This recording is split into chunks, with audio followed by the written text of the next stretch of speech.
اگر بہنیں گھر رکنے آئیں تو بیوی پر بوجھ ڈال سکتے ہیں 18 روٹیوں کا. بہنیں جب گھر رکنے کے لیے آئیں تو ایک وقت کا کھانا اپنی بیوی سے پکوائیں کہ میری بہن آئی ہوئی ہے تو آج کھانا کون پکائے گا, آپ پکا کے ان کو کھانا کھلاؤ گی, مہمان ہے. اگلے ٹائم سے بولیں کہ بہن تمہارے باپ کا گھر ہے یہ اب تم کیا کرو, خود پکاؤ. چلو میری بیوی کے لیے نہیں تو اپنے لیے خود پکاؤ. تو یہ جا کے پھر بیوی پہ اتنی ذمہ داریاں ڈالنا. میں ساس سسر کی خدمت کا قائل ہوں. جو عورتیں اپنے ساس سسر کی خدمت نہیں کرتی میں کبھی بھی ان کو اپریشیٹ نہیں کرتا. گھر میں بزرگ ہیں تو آپ کو اخلاقی خدمت کرنی پڑے گی, لیکن میرے بھائی اس خدمت کی بھی کوئی ایک حد. چلو ساس سسر کی ہے تو وہ دیوروں کا بھی سارا بوجھ اس پہ ڈالا ہوا ہے. چلو ایک وقت میں ڈال دیا تو اگلے وقت میں اس کو تھوڑا چھوٹ دے دو. روزانہ سارے دیوروں کے پینٹیں وہ استری کر رہی ہے, پھر بہن آ رہی ہے 10 دن رہنے کے لیے, ساری بہنوں کا کھانا 10 دن تک وہ اس کی خدمت کر رہی ہے. یہ ظلم ہے عورت کے اوپر. کمزور کو جو ہے نا اتنا نہیں آپ اس کے اوپر بوجھ ڈالیں کہ بہت سی عورتیں کہہ نہیں پاتی ہیں بیچاری, لوگ کر رہے ہوتے ہیں کہ ہماری خاندانی پرمپرا ہے. تو یہ ظلم جائز نہیں ہے ایک وقت کا. باقی اس سے بعد بہن کو بولے چائے بھی خود پیو گی, پانی بھی کیا کرو گی. بعض عورتوں کی عادت ہوتی ہے آ کے لیٹ جاتی ہیں, بولیں یہ لے آؤ وہ لے آؤ, نا یہ کر لو وہ کر لو. خود ہلو نا یار, خود ہلو.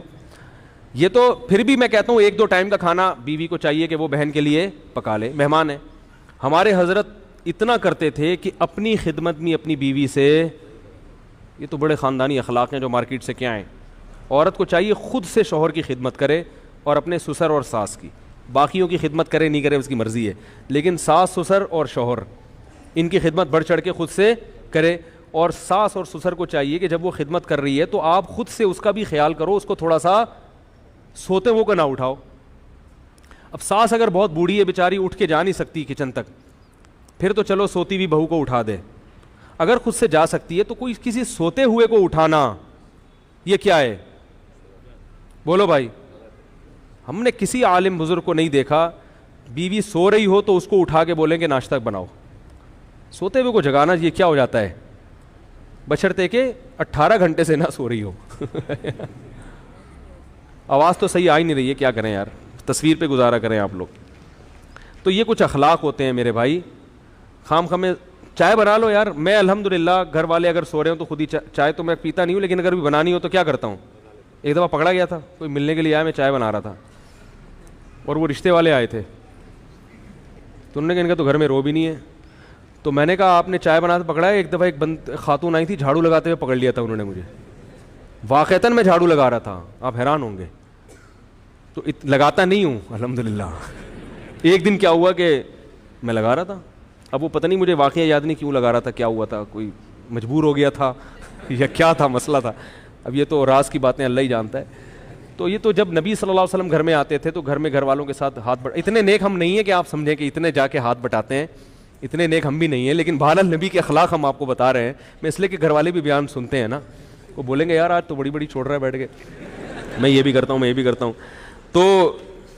تو جو ہے کیا نام ہے, یوٹیوب پہ ہر کچھ آ جاتا ہے, سب پکڑا جاتا ہے. آدمی بہت مشکل ہے جھوٹ بولنا آج کل.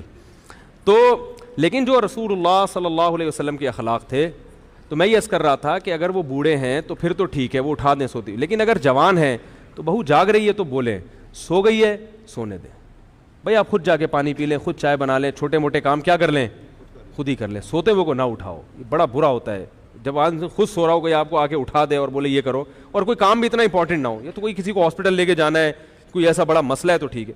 تو شوہر کو بھی چاہیے کہ سوتی ہوئی بیوی کو نہ اٹھائے. جب شوہر کو جو جس کا حق بہت زیادہ ہے. ہاں اگر کوئی عورت نالائق ہے, بے وقت پڑی رہتی ہے, یعنی ایسا بھی ہے کہ پوستی قسم کے جو بہویں ہیں اس کا ناجائز فائدہ اٹھائیں گی, وہ 12 گھنٹے سوتی ہیں, 12 گھنٹے میں 2-4 منٹ کے لیے پھر جاگ کے پھر کیا رہتی ہیں, ایسی کا نہیں ہے, ایک نارمل روٹین کی بات کر رہا ہوں. اگر کوئی سو رہا ہے تو یہ بھی نہ پوچھیں کہ یہ سونے کا ٹائمنگ نہیں ہے. بھائی یہ نیند, خوراک, پیاس ایسی چیز ہے جس کے بعض دفعہ اصولی طور پر تو ٹائمنگ ہونا چاہیے, لیکن انسان بعض دفعہ ڈپریشن میں ہوتا ہے, بعض دفعہ رات کو نیند نہیں آئی وہ پھر سوتا ہے. تو اب گھر میں ایسا ماشاء اللہ لگا ہوا ہوتا ہے کہ اب بہو کو رات کو نیند نہیں آئی پھر بھی فجر کے بعد سونے کی اجازت نہیں ہے. بھائی اب نیند نہیں آئی تو سونے دو اس کو.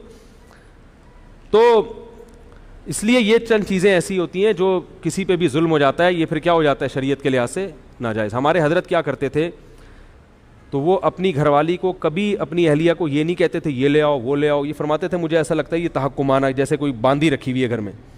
اب گھر میں کھانا تو گھر والے ہی پکائیں گے ظاہر ہے, تو حضرت فرماتے تھے کھانا لگوا دیں, حالانکہ لگانا حضرت کی اہلیہ نہیں ہے, مگر حضرت یہ نہیں کہتے تھے کھانا لگا دیں. حضرت فرماتے تھے اس میں مجھے ایسا لگتا ہے جیسے میں کیا کر رہا ہوں, کسی کو نوکر رکھا ہوا ہے اور ماسی کو آرڈر دے رہا ہوں, تو کھانا لگوا دیں. حالانکہ لگانا کس نے, جب کھانا ختم ہو گیا تو حضرت فرماتے تھے کھانا کسی سے کہہ کے اٹھوا لیں, تو وہ خود ہی اٹھاتی تھی, کون تھا گھر میں.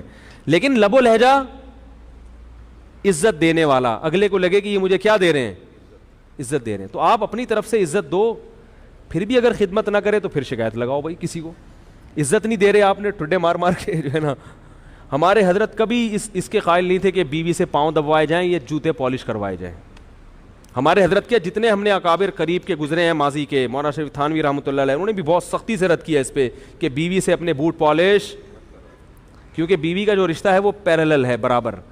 آپ کو اللہ نے جو حاکم بنایا ہے نا, تو یہاں حاکم کا مطلب کیا ہے, سربراہ. جیسے تبلیغ میں 4 آدمی نکلتے ہیں تو ایک کیا ہوتا ہے, امیر. امیر کا مطلب جب ان کی رائے میں اختلاف ہوگا تو اس کی بات سنی جائے گی, اس کا فیصلہ حرف آخر. تو جب گھر میں کسی رائے میں اختلاف ہوگا تو آخری فیصلہ کس کا ہوگا, مرد کا. یہ مطلب ہے حاکم ہونے کا. اب تبلیغ میں کسی کو امیر بنا دیا, وہ لوگوں سے اپنے بوٹ پالش کروا رہا ہے, پوچھا لگوا رہا ہے, ٹھیک ہے نا, سر کی جوئیں نکلوا رہا ہے اس سے کہ میں امیر ہوں. وہ بولیں گے بھائی اس کام کے لیے تھوڑی امیر بنایا ہے, امیر تو اس کام کے لیے بنایا کہ گشت کہاں کرنا ہے, متکلم کون ہوگا. تو اس میں سب کو اگر ہم رائے لیں تو پھر تو اختلاف ہوگا, کوئی فیصلے پر آئیں گے نہیں. تو حرف آخر آپ کی بات ہوگی, آپ کی رائے آخری ہوگی. متکلم آپ نے اپنے پالش کرنے پہ لگا دی, اپنی بغلوں کے بال نوچنے پہ لگا دیا اس کو بٹھا کے کہ میں امیر ہوں. تو اسی طرح بیوی کو ماتحت بنایا ہے اللہ نے شوہر کے. کیا مطلب, تم اطاعت کرو گی شوہر کی. تو اطاعت کا مطلب یہ نہیں کہ وہ آپ کی کیا بن گئی, نوکر بن گئی یا غلام بن گئی. تو لہذا بات کرنے کا اسٹائل ایسا نہیں ہو جیسے نوکروں سے بات کی جاتی ہے. نہیں آ رہی میرا خیال ہے بات. اسٹائل کیسا ہونا چاہیے, عزت والا, احترام والا. یہ لے آؤ وہ لے آؤ, یہ نہیں بھائی بیگم ذرا تھوڑی سی چائے ہو جائے گی, ایسے بیگم آج تھوڑی سی کیا ہو جائے گی, چائے ہو جائے گی. کہہ رہی نہیں بنا رہی, چلو میں بنا لیتا ہوں. بیگم تھوڑا سا ٹھنڈا پانی ہو جائے گا, ہے بھائی. اسٹائل کیسا ہونا چاہیے, بیگم تھوڑا سا کیا ہو جائے, آج تھوڑا سا ٹھنڈا پانی ہو جائے. بیگم آج تھوڑا سا کوئی اچھی چیز بنا لو. بیگم آج ٹائم پہ کھلا دو یار, بہت دن ہو گئے ٹائم پہ کھایا نہیں ہے, ٹھیک ہے. بہت دن ہو گئے بیگم, تمیز سے عزت کے ساتھ کھانا, ہوٹلوں میں ہی کھا رہے ہیں آج, تمیز سے کھلا دو. تو اس طرح اسٹائل تھوڑا سا یہ ہونا چاہیے. اگر شریف خاندان کی ہوگی تو سمجھ میں آ جائے گا اس کے, اگر اچھے خاندان کی ہوگی تو انشاءاللہ سمجھ میں آ جائے گا. اگر اچھا خاندان ہی نہیں ہے تو پھر اس کا کوئی علاج, پھر اس کو پولیس بھی سیدھا, کیونکہ پولیس والوں کی بیویاں, پولیس والوں کے بھی فون آتے ہیں میرے پاس, بیوی سیٹنگ پہ نہیں آ رہی. کہتے ہیں یار تم نے بڑے بڑے گنڈوں کو سیٹ کر لیا ہے. کہہ رہے ہیں یار گنڈوں کو سیٹ کر لیا بڑے بڑے, بیگم سیٹنگ پہ. میں نے کہا گوگل پہ سرچ کرو, ہر چیز مل جاتی ہے, بیوی کو قابو کرنے کا طریقہ نہیں ملتا گوگل پہ. میں نے کئی دفعہ لکھ کے دیکھا, نہیں آیا, جواب ہی نہیں آیا.